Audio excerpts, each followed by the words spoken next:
आज हम डिस्कस करेंगे variation of pressure with depth.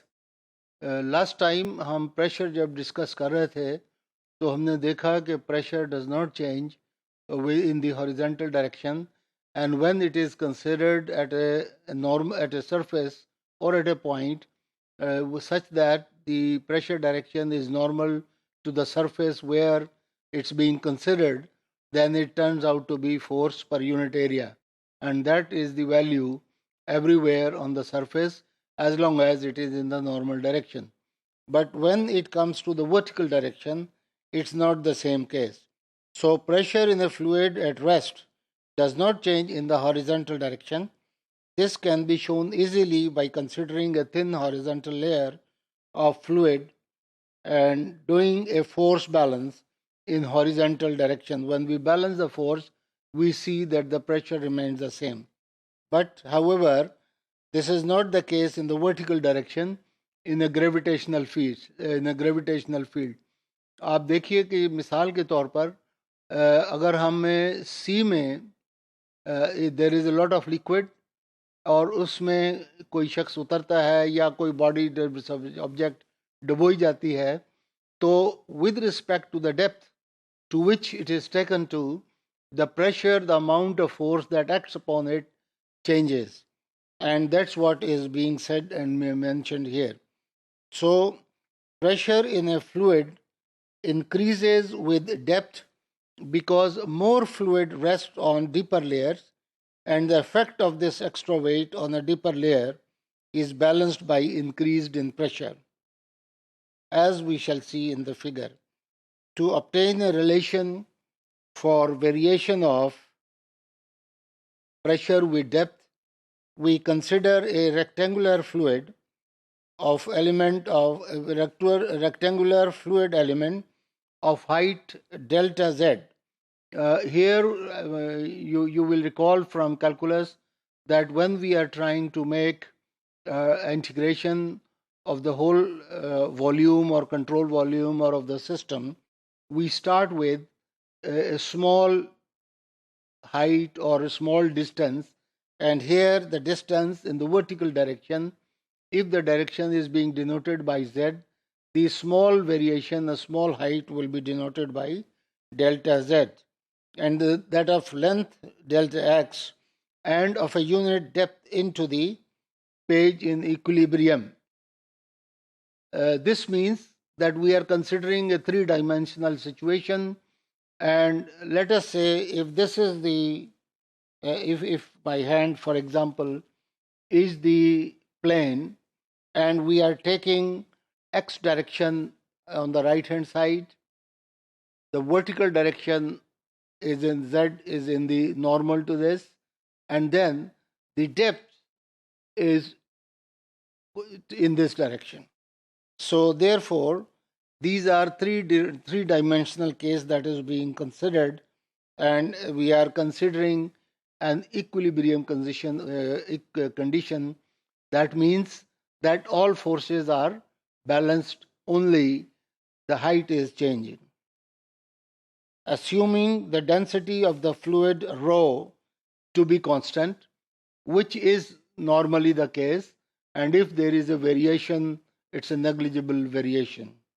So if, let's say, if there is a big tank and a mass of fluid is being considered of the fluid that is within the tank, then the density of course does not changes. The temperature may have a small effect depending upon the height or so on, but it's so negligible that it can be ignored. Assuming the density of the fluid to be rho to be constant, a force balance in the vertical direction.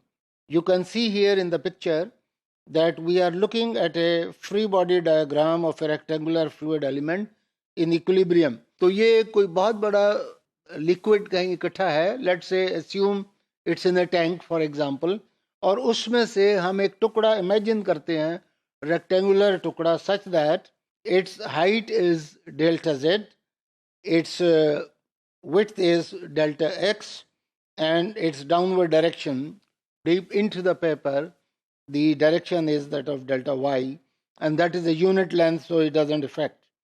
And this is how, and the pressure at P1 is on the top and downward P2 at the bottom. If we try to apply Newton's law of motion and try to equate all the forces that are in the vertical direction, because we have already agreed that there will be no change in the horizontal direction. So therefore, the forces in the z direction is equal to m into acceleration in the z direction, the totality of that, and they must balance because the fluid is in equilibrium. We have already said that. So there is no movement, there is no resultant movement. So therefore, if we try to calculate the force P2, the pressure P2 at on delta x minus P1 into delta x, so that will be the difference on the two surfaces minus the force that is in the vertical direction. तो वो होगी mass into GH. So that will be, और mass क्या होगा? Rho, the density, into delta x. G is the gravity and delta Z is the height. So this will be the total of the forces that are acting. जब हम और उनका result, that should be 0 as we have given above. Therefore, that gives us in the end the pressure. How? We divide throughout by delta x. You will see that we get only P2 minus P1 minus rho g delta z. और अगर हम P2 minus P1 को P लिख लें तो on the right hand side then all we get is rho gh, और P2 को यहाँ P लिख लिया, the pressure at the bottom, because that is where we showed the P2 to be. आप देखिए P2 is at the bottom. और P atmospheric pressure. So surface के ऊपर हमेशा, जैसा कि यहाँ पर निशान से surface के ऊपर एक small del का sign है, वो show कर रहा है. So that pressure is considered to be as atmospheric pressure. So P will be equal to atmospheric pressure plus rho into GH. Rho normally we have assumed to be constant, doesn't change. Height अगर fixed है तो that doesn't change either much. लेकिन यहाँ पर G is the gravitational force. और अगर H ज़्यादा change होती है तो you can see that the amount of pressure that is being applied will be greater. The greater the height, the greater will be the pressure. So the totality, जिसे हम gauge pressure कहते हैं, that will be equal to rho GH.